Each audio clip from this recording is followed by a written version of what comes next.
January 11. Let's see what the morning brew has in store for us. So, good morning and happy National Milk Day, the day that celebrates all kinds of milk. Whole, skim, 2%, the kind that expired yesterday but still smells okay, the one in the fancy glass bottle from the good store, chocolate, and even milk. Alright, so everything is green. Look at this, green, green, green, green. But we'll see how everything turns out tomorrow, which is CPI day.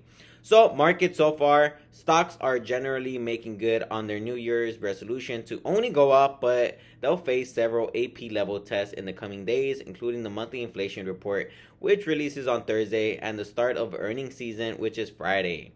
Over in cryptoland, Coinbase investors applauded the company's dramatic moves to cut costs. The crypto exchange said it would lay off 20% of its workforce and drop several projects.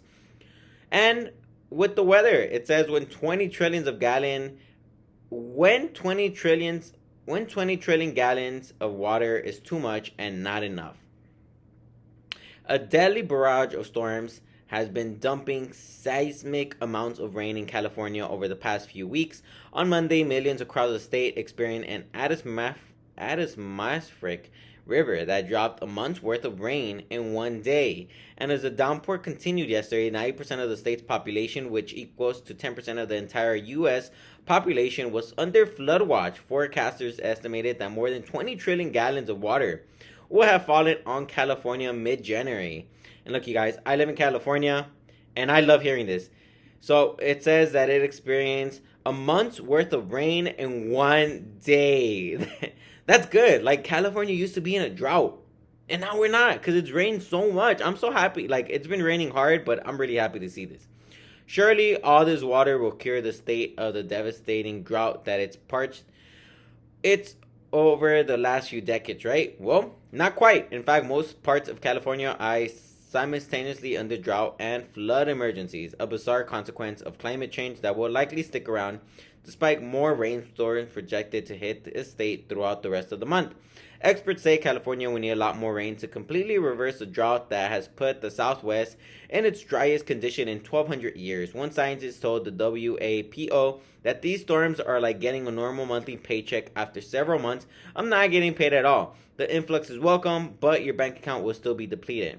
Another problem right now, there's too much water and nowhere to put it. While California has gargantuan reservoirs to store rainwater and snowmelt, most of the state has received rainfall anywhere from 400 to 600% above average since the storms began a few weeks ago. And once reservoirs are full, the water just flows into the ocean.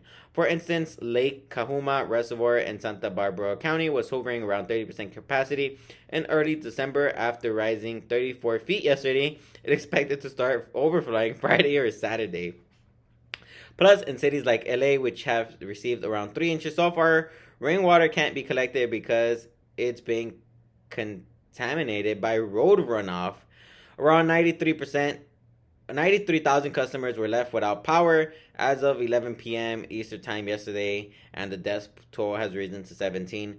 Mudslides and flooding have forced residents of many areas, including ritzy neighborhoods of Montecito, to evacuate. So, I love the rain, but, like it says right here in LA, as someone who lives in LA, it says it can't be collected because of road runoff. They really should find a way to fix this. Because if you guys saw the LA River, I don't know if you guys saw a video of it. LA River was just pouring rain, and it kind of sucks that it's just being thrown to the ocean.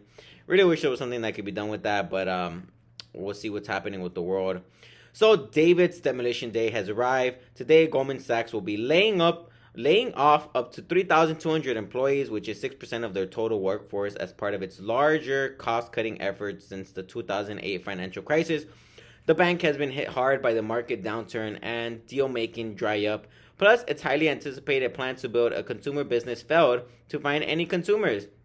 We're sure CEO David Solomon will have more to say about his restructuring plan on Goldman's earnings call next Tuesday. Wow, lots of layoffs, you guys. But this is what the Fed wants. So I really feel bad for these 3,200 employees. But right now, I think the Fed said there was 2 jobs per person. So I'm pretty sure they're going to find a job, I feel bad for them, but I don't at the same time, because right now there's 2 jobs for every person. So I'm pretty sure they'll find something, right? And Biden launches another step Student debt overhaul. While Biden's administration's student loan debt wipeout is held up in court, Education Department is moving ahead with another student debt revamp to lessen the burden for borrowers. The proposal would change the rules for existing income-driven repayment plans to slash the payments millions of borrowers need to make their loans by more than 50%, allowing them to pay off their debt more quickly. As for the broader student loan cancellation plan, the Supreme Court is expected to hear the case next month. And you know what, you guys? I remember Biden campaigned on this. Biden promised this. And Biden is not getting this done, which sucks. I mean, I have student debt. I know how a lot of people feel about this. It's an iffy subject. I was going to get some of it forgiven, but kind of sucks. France could make seniors work longer, and unions are angry. The French government released plans to gradually raise the age of retirement by 2 years to 64. You guys, in the U.S., they raised it to 67. I think my age, when I'm ready to retire, it's going to be 67. And they're mad because they're getting it bumped to 64. This is so cool. So that means you were able to retire at 62? How cool is France? In the hopes that it'll boost employment among seniors and put funds back into its strained pension system.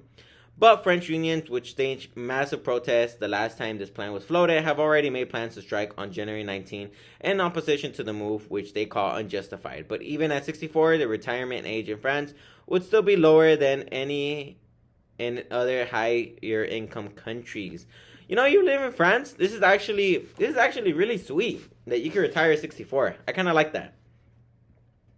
So, what's going on with Microsoft Chat's GPT?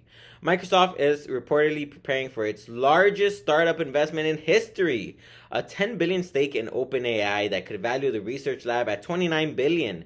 OpenAI is the creator of potentially groundbreaking AI tools like ChatGPT. The multi-talented chatbot can code and Python and help high schoolers cheat on English essays. You know, you guys, I might have tried this and it actually works.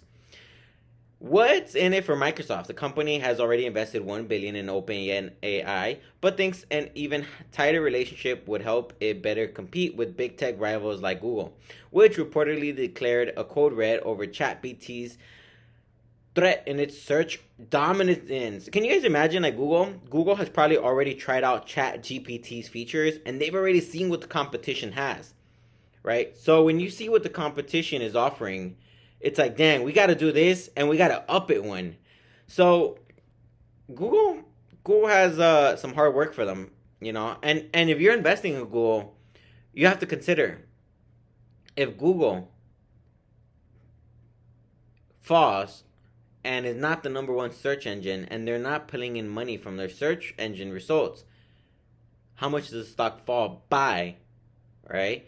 Because I know right now nobody's considering Google could fail because Google is so big and they have so much dominance. But what if it does? Or what if it goes through a little recession, right? Where its earnings from the ads of the Google search start to go down and the stock price starts to go down. It could recover. Again, anything is possible in the stock market. Not financial advice. You guys know where to put your money. I don't. I'm just thinking out loud. But Microsoft's AI ambition go beyond just integrating ChatGPT know-how into its own search engine. Bing. The company wants to use OpenAI's tool in its Office suite and is already examining with algorithms to help users craft emails in Outlook. So what is OpenAI? It was founded in 2015 as a mission-based AI research organization by a roster from Silicon Valley's A-list, including Elon Musk. Its stated goal is to develop safe AI for the benefit of humanity. Safe AI for the benefit of humanity. I'm really happy to hear this because I've seen too many Terminator films and I know how this ends. But OpenAI has plenty of critics who have called it out for ethical concerns, a lack of transparency, and abandoning its mission for profit. So let's zoom out. A slew of buzzy AI product releases in 2022 has startup investors forgetting they ever heard the word metaverse, languishing in the prolonged crypto winter and facing an uncertain economic environment. Many venture capitalists see the field as the next big thing to shove money into. And you know what? This is actually true. I haven't heard too much about the metaverse since this ChatGPT came out, right? So next thing is you can now fix your tractor if you know how.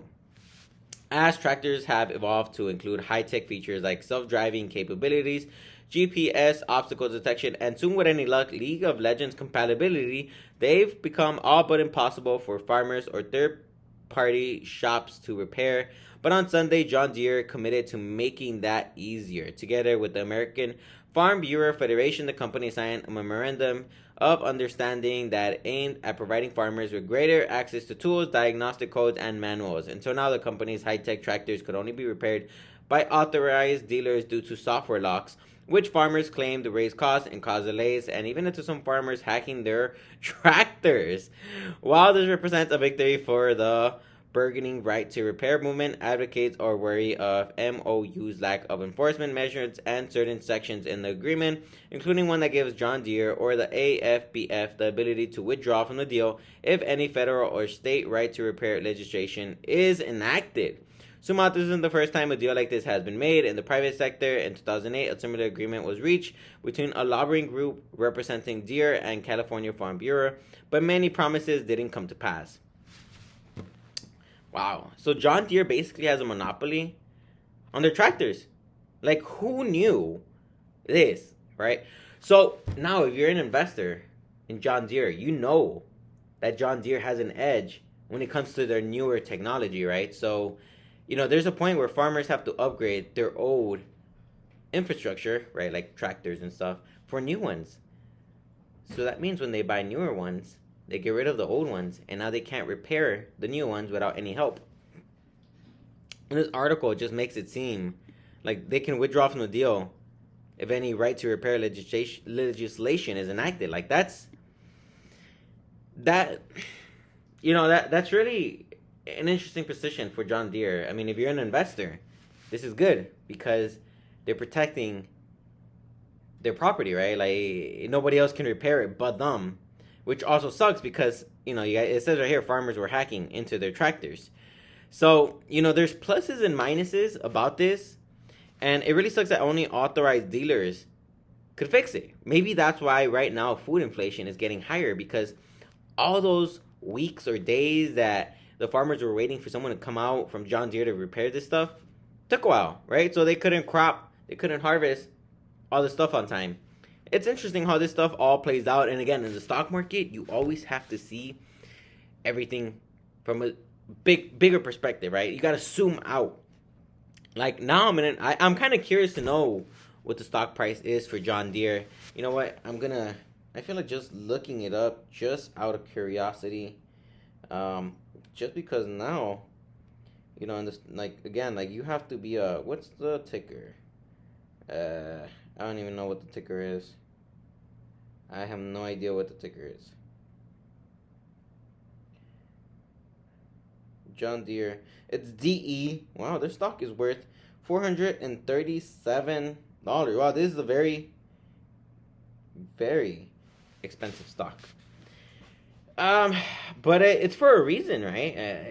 I'm gonna look more into this because it kind of piqued my curiosity now. So let's see what's happening in the grab bag. The key performance indicators. Chicagoans have a lot more time to contemplate what the Bears should do with the number one NFL draft pick. That's because Windy City drivers wasted an average of 155 hours sitting in traffic last year, making Chicago the worst U.S. city for congestion. Yes, it's no longer LA. No longer LA. Finally another city's beating us.